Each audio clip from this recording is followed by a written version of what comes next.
asking for fertilizer. It's late.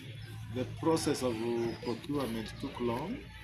As we are talking now, the first ship is in the high seas, and towards the end of this month, we are getting our fertilizer and distributed to the farmers.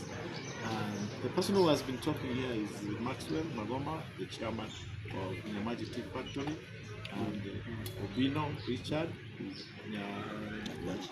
Nyawachi, the chairman of Kiamukama, and me, Omweno Mbasa, chairman of Ugembo Tea Factory, and the national vice chairman of KTDA.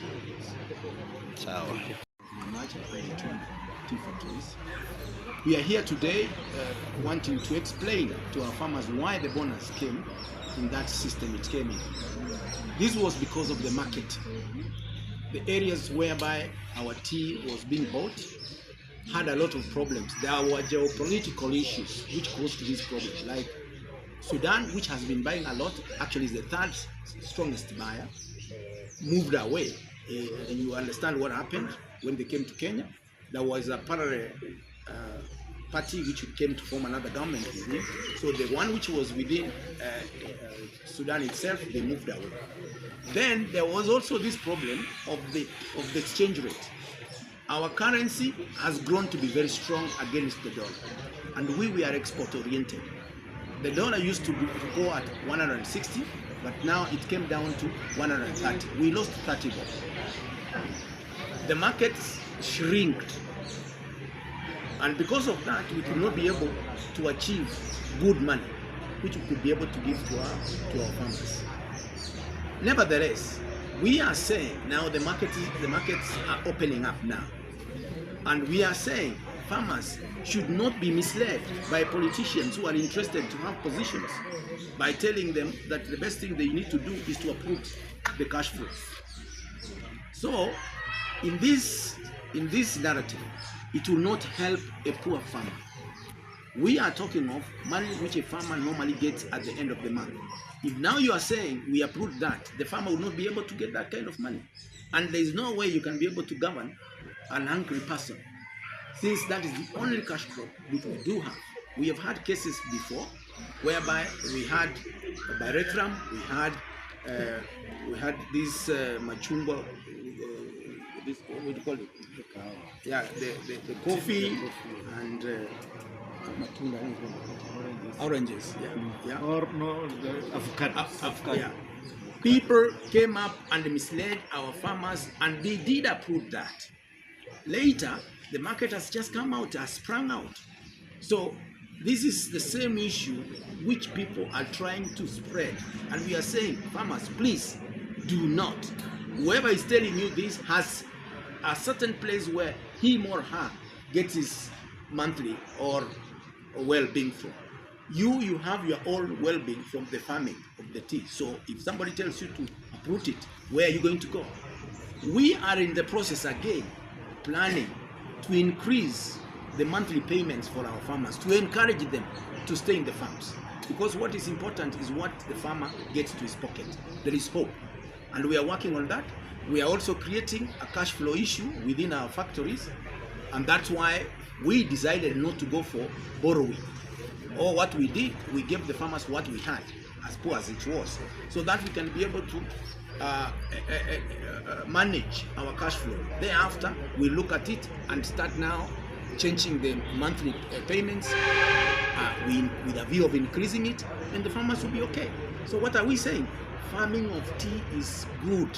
Do not be misled with these petty politicians who are looking for positions in 2027. Thank you. We don't need to add more, because it's just it will find so many crops which will eat it up, and that fertilizer can never even reach that peak. That's the reason that it should not be. There should be no intercropping. And you want a quality leaf, you will not get a quality leaf because the typus is competing with the other crops, food from the soil. That's why intercropping. Yes. So there is no way fertilizer can be utilized equitably with the tea bush. Yeah? And you know what happens is that that fertilizer is in the service.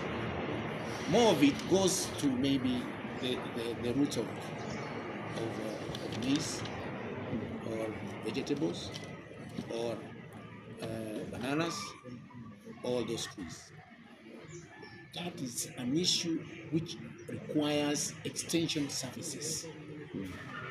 And agricultural issues have been devolved. We have very few agriculturists who visit our farmers. I've just mentioned that we are trying to create a memorandum of understanding with the University of Egerton to be able to come down and educate about farm husbandry. Yeah, it is costing us. The production is not coming out well simply because we don't apply our fertilizer equitably. Number two, our farmers do not pick tea as per the lay down requirements. Tea is meant to be picked after 7 days. But more often than not, our tea here is being picked twice a month. That is after 2 weeks. And what happens with that? That kind of tea has got a lot of fibers, yeah, and stalks, and it suppresses, yeah, the performance of that tree to grow. You know, if you pick it faster, it comes out. But if you give it more time, you make it to be sluggish, so it doesn't come out. Our farmers have not internalized that. We are saying, please go 4 times. If you can't, go 3 times. That will be able to give us even that quality we're looking at. Yeah. So the problem we have is extension services. We don't have enough money to be employing all these guys. Yeah. But we are looking for even the county government to come in and supply these kind of extension services people. We are trying as much as possible, even the government is on it. And I will just put it here to our colleagues in politicians. Because if we go without mentioning it, we'll be doing a service to farmers. Our colleague politicians, they come out only when the second payment has been announced. They should come out, go to the factories, even when they are going to the funerals or wherever they go to barastas, they should be able to talk to farmers, even when there is no bonus. Because this is the only crop that we are getting for the next year. And it's the one making even most of the children from our families, humble families, going to school. So I'm urging our colleagues, politicians, starting with the governor, the members of parliament, senators, the MCAs, let them also come out and educate farmers and talk to farmers rather than attacking directors.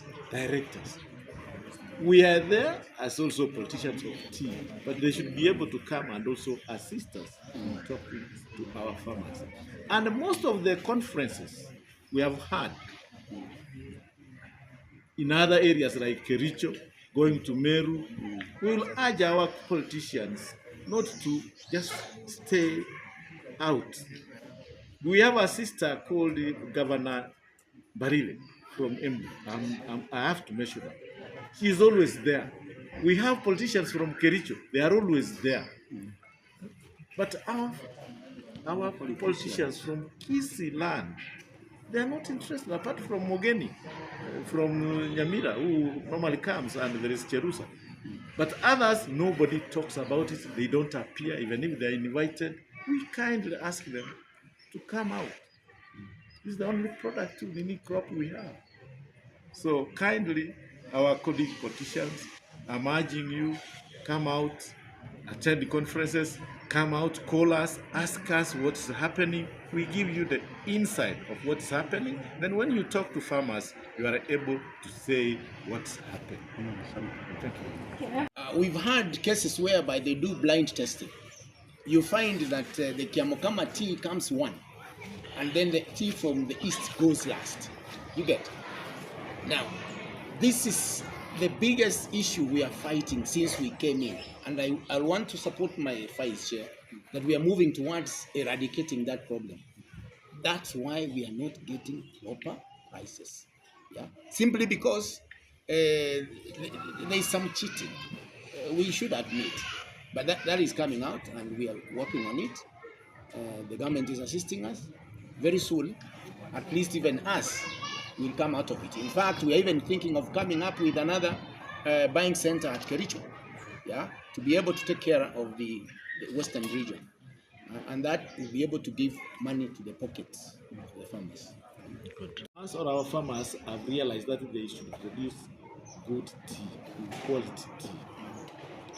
And the only thing we are missing now is the consistency, the way the eastern part is doing consistency.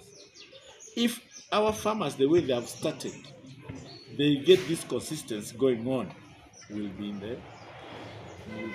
balance. And our tea will go the same way the east of the lift is selling that. Yeah. Then the way